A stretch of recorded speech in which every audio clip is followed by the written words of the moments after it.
ಅಕ್ರಮದಲ್ಲಿ ಕೇಂದ್ರ ಸಚಿವ ಧರ್ಮೇಂದ್ರ ಪ್ರಧಾನ್ ರಾಜೀನಾಮೆಗೆ ದೇಶವ್ಯಾಪಿ ಬೃಹತ್ ಪ್ರತಿಭಟನೆ ನಡೀತಾ ಇದೆ.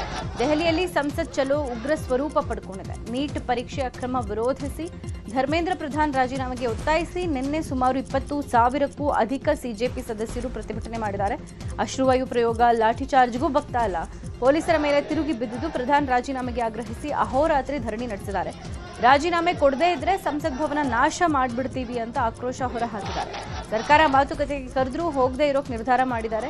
ಜಂತರ್ ಮಂತರ್ಗೆ ಸರ್ಕಾರದ ಸಚಿವರೇ ಬರಬೇಕು ಅಂತ ಪಟ್ಟು ಹಿಡಿದಿದ್ದಾರೆ.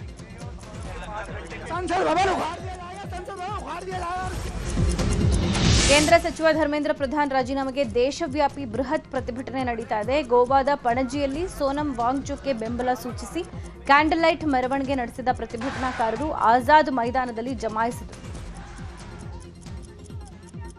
ಇನ್ನು ಸಿಜೆಪಿ ಪ್ರತಿಭಟನೆ ಹಾಗೂ ವಾಂಗ್ಚುಕ್ ಬೆಂಬಲಿಸಿ ಗುಜರಾತ್ನ ವಿವಿಧ ನಗರಗಳಲ್ಲೂ ಪ್ರತಿಭಟನೆ ಮಾಡಲಾಗ್ತಾ ಇದೆ. ಅಹಮದಾಬಾದ್ನಲ್ಲಿ ರಾತ್ರಿಯೂ ಧರಣಿ ಮಾಡ್ತಾ ಇದ್ದ 150 ಮಂದಿಯನ್ನ ಬಂಧಿಸಲಾಗಿದೆ. ಕೇಂದ್ರ ಸರ್ಕಾರದ ವಿರುದ್ಧ ಪ್ರತಿಭಟನೆ ನಡೆಸಿದ 150 ಪ್ರತಿಭಟನಾಕಾರರನ್ನ ಅಹಮದಾಬಾದ್ನಲ್ಲಿ ಬಂಧಿಸಿದ ಪ್ರಸಂಗ ನಡೆದಿದೆ. ಇನ್ನು ನೀಟ್ ಪೇಪರ್ ಸೋರಿಕೆ ವಿಚಾರವಾಗಿ ಕೇಂದ್ರ ಶಿಕ್ಷಣ ಸಚಿವ ಧರ್ಮೇಂದ್ರ ಪ್ರಧಾನ್ ರಾಜೀನಾಮೆಗೆ ಕೇರಳದಲ್ಲೂ ಪ್ರತಿಭಟನೆ ಆಗ್ತಾ ಇದೆ. ತಿರುವನಂತಪುರಂನಲ್ಲಿ ಅಹೋರಾತ್ರಿ ಧರಣಿ ಮಾಡ್ತಾ ಇದ್ದ ಎಸ್ಎಫ್ಐ ಕಾರ್ಯಕರ್ತರನ್ನ ಚದುರಿಸೋಕೆ ಪೊಲೀಸರು ಜಲಫಿರಂಗಿ ಪ್ರಯೋಗಿಸಿದ್ದಾರೆ. ರಾಜ್ಯದಲ್ಲಿ ಸಚಿವ ಸಂಪುಟ ಸರ್ಕಸ್ ಮುಂದುವರೆದಿದೆ. ಇವತ್ತು ಸಿಎಂ ಡಿಕೆ ಶಿವಕುಮಾರ್ ದೆಹಲಿ ಪ್ರಯಾಣ ಬೆಳೆಸಿದ್ದಾರೆ. ಬೆಳಗ್ಗೆ 8 ಗಂಟೆಗೆ ವಿಶೇಷ ವಿಮಾನದಲ್ಲಿ ಎಚ್ಎಎಲ್ ಏರ್ಪೋರ್ಟ್ನಿಂದ ಸಿಎಂ ಪ್ರಯಾಣಿಸಲಿದ್ದಾರೆ.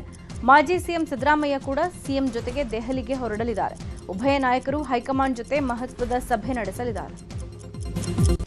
ರಾಜ್ಯದಲ್ಲಿ ಈ ಬಾರಿ ಮುಂಗಾರು ಮಳೆ ಕೈಕೊಟ್ಟಿದ್ದು ಬರಪೀಡಿತ ಜಿಲ್ಲೆಗಳ ಪಟ್ಟಿಯನ್ನು ಸರ್ಕಾರ ಇನ್ನೂ ಘೋಷಣೆ ಮಾಡಿಲ್ಲ. ಈ ಬಗ್ಗೆ ಬೆಂಗಳೂರಲ್ಲಿ ಮಾತನಾಡಿದ ಮಾಜಿ ಸಿಎಂ ಯಡಿಯೂರಪ್ಪ ಸರ್ಕಾರದ ವಿರುದ್ಧ ಗುಡುಗಿದ್ದಾರೆ. ಬರ ಬಂದರೂ ಸರ್ಕಾರ ಎಚ್ಚೆತ್ತುಕೊಳ್ತಾ ಇಲ್ಲ. ರೈತರು ಕಷ್ಟದಲ್ಲಿದ್ದಾರೆ. ಕೃಷಿಗೆ ನೀರಿಲ್ಲ, ಮೇವಿಲ್ಲ.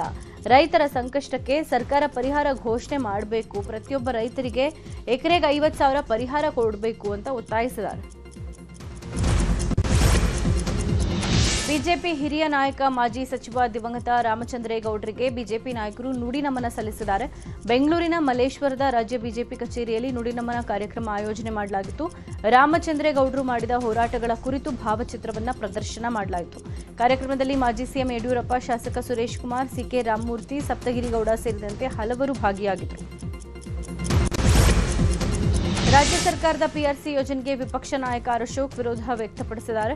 ಸಂವಿಧಾನ ಮತ್ತು ಕಾನೂನು ಬಾಹಿರ ಕ್ರಮ ಇದು. ಮನೆ ಮನೆಗೆ ಶಾಶ್ವತ ನಿವಾಸ ಪತ್ರ ತಲುಪಿಸ್ತಾ ಇರೋದು ಅತ್ಯಂತ ಆಘಾತಕಾರಿ. ವೋಟ್ ಬ್ಯಾಂಕ್ ರಾಜಕಾರಣಕ್ಕಾಗಿ ರಾಜ್ಯದ ಭವಿಷ್ಯ ಪಣಕ್ಕಿಡೋ ಕೆಲಸವನ್ನು ತಕ್ಷಣ ಕೈಬಿಡಬೇಕು ಅಂತ ಎಕ್ಸ್ನಲ್ಲಿ ಪೋಸ್ಟ್ ಮೂಲಕ ಸರ್ಕಾರಕ್ಕೆ ಆಗ್ರಹಿಸಿದ್ದಾರೆ. ಅಕ್ರಮ ವಲಸಿಗರಿಗೆ ನಕಲಿ ದಾಖಲೆ ಸೃಷ್ಟಿಸಿ ವ್ಯವಸ್ಥೆ ದುರುಪಯೋಗಕ್ಕೆ ಈ ಸರ್ಕಾರ ಬಾಗಿಲು ತೆರೀತಾ ಇದೆ ಅಂತ ಆರೋಪ ಮಾಡಿದ್ದಾರೆ. ಜಲಸಂಪನ್ಮೂಲ ಸಚಿವ ರಾಮಲಿಂಗಾರೆಡ್ಡಿ ಧಾರವಾಡ ಜಿಲ್ಲೆಯ ನವಲಗುಂದಕ್ಕೆ ಭೇಟಿ ಕೊಟ್ಟಿದ್ರು. ನವಲಗುಂದದ ರೈತ ವೀರಗಳಿಗೆ ಮಾಲಾರ್ಪಣೆ ಮಾಡಿ ರೈತರೊಂದಿಗೆ ಮಾತನಾಡಿದ ಸಚಿವರು ಮಹದಾಯಿ, ಕಳಸಾ ಬಂಡೂರಿ ಯೋಜನೆ ಜಾರಿಗೆ ರಾಜ್ಯ ಸರ್ಕಾರ ಸಂಪೂರ್ಣ ಸಿದ್ಧವಾಗಿದೆ ಅಂತ ಹೇಳಿದರು. ಯೋಜನೆಗೆ ಈಗಾಗಲೇ ಟೆಂಡರ್ ಕರೆದು ಗುತ್ತಿಗೆದಾರರಿಗೆ ಕಾರ್ಯಾದೇಶ ಕೊಡಲಾಗಿದೆ. ಕೇಂದ್ರ ಸರ್ಕಾರದ ಅರಣ್ಯ ಹಾಗೂ ವನ್ಯಜೀವಿ ಮಂಡಳಿಯಿಂದ ಅನುಮತಿ ಸಿಕ್ಕ ತಕ್ಷಣವೇ ಕಾಮಗಾರಿ ಆರಂಭ ಮಾಡಲಾಗುತ್ತೆ ಅಂತ ತಿಳಿಸಿದ್ದಾರೆ. ಇದೇ ಸಂದರ್ಭದಲ್ಲಿ ಶಾಸಕ ಎನ್ಎಚ್ ಕೋನರೆಡ್ಡಿ ಸೇರಿದಂತೆ ಮಹದಾಯಿ ಹೋರಾಟಗಾರರು ಉಪಸ್ಥಿತರಿದ್ದರು.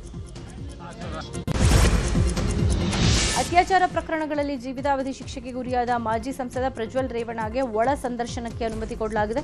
ಪ್ರಜ್ವಲ್ ರೇವಣ್ಣ ಕುಟುಂಬಸ್ಥರು, ಸಂಬಂಧಿಕರು ಮತ್ತು ಸ್ನೇಹಿತರ ಒಳ ಸಂದರ್ಶನಕ್ಕೆ ಕೋರ್ಟ್ ಒಪ್ಪಿಗೆ ನೀಡಿ ಆದೇಶಿಸಿದೆ. ಒಳ ಸಂದರ್ಶನಕ್ಕೆ ಅನುಮತಿ ಕೋರಿ ಪ್ರಜ್ವಲ್ ರೇವಣ್ಣ ಜನಪ್ರತಿನಿಧಿಗಳ ವಿಶೇಷ ಕೋರ್ಟ್ನಲ್ಲಿ ಅರ್ಜಿ ಹಾಕಿದ್ರು. ನಿನ್ನೆ ಅರ್ಜಿ ವಿಚಾರಣೆ ನಡೆಸಿದ ಕೋರ್ಟ್ ಜೈಲು ಮುಖ್ಯ ಅಧೀಕ್ಷಕರು ನಿಯಮಾನುಸಾರ ಅಪರಾಧಿ ಭೇಟಿಗೆ ಅವಕಾಶ ಕೊಡಬೇಕು ಅಂತ ನಿರ್ದೇಶನ ಕೊಟ್ಟಿದೆ. ಕೋಲಾರದಲ್ಲಿ ಮಾವಿಗೆ ಬೆಂಬಲ ಬೆಲೆ ಯೋಜನೆ ವಿಸ್ತರಣೆಗೆ ಆಗ್ರಹಿಸಿ ಮಾವು ಬೆಳೆಗಾರರ ಹೋರಾಟ ತೀವ್ರಗೊಂಡಿದೆ. ಜಿಲ್ಲಾಧಿಕಾರಿ ಕಚೇರಿ ಎದುರು ಮಾವು ಬೆಳೆಗಾರರ ಸಂಘದ ಮುಖಂಡರು ಅಹೋರಾತ್ರಿ ಧರಣಿ ಕೂತಿದ್ದಾರೆ. ಮಾವು ಖರೀದಿ ಮಿತಿ ವಿಸ್ತರಣೆಗೆ ಪಟ್ಟು ಹಿಡಿದಿದ್ದಾರೆ. ಇದೇ ವೇಳೆ ಮಾತನಾಡಿದ ಮಾವು ಬೆಳೆಗಾರರ ಸಂಘದ ಜಿಲ್ಲಾಧ್ಯಕ್ಷ ಚಿನ್ನಪ್ಪ ರೆಡ್ಡಿ, ನಾಳೆ ಮಧ್ಯಾಹ್ನದೊಳಗೆ ಬೇಡಿಕೆ ಈಡೇರದೇ ಹೋದಲ್ಲಿ ಪ್ರತಿಭಟನೆ ತೀವ್ರಗೊಳಿಸುವ ಎಚ್ಚರಿಕೆ ಕೊಟ್ಟಿದ್ದಾರೆ.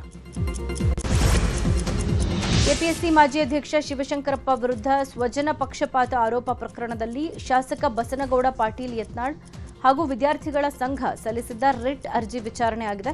ಹೈಕೋರ್ಟ್ ವಿಚಾರಣೆಯನ್ನ ನಡೆಸಿ ಸಿಬಿಐಗೆ ನೋಟಿಸ್ ಜಾರಿಗೊಳಿಸಿದೆ. ಶಿವಶಂಕರಪ್ಪ ವಿರುದ್ಧ ಆರೋಪಗಳು ಆಘಾತಕಾರಿ.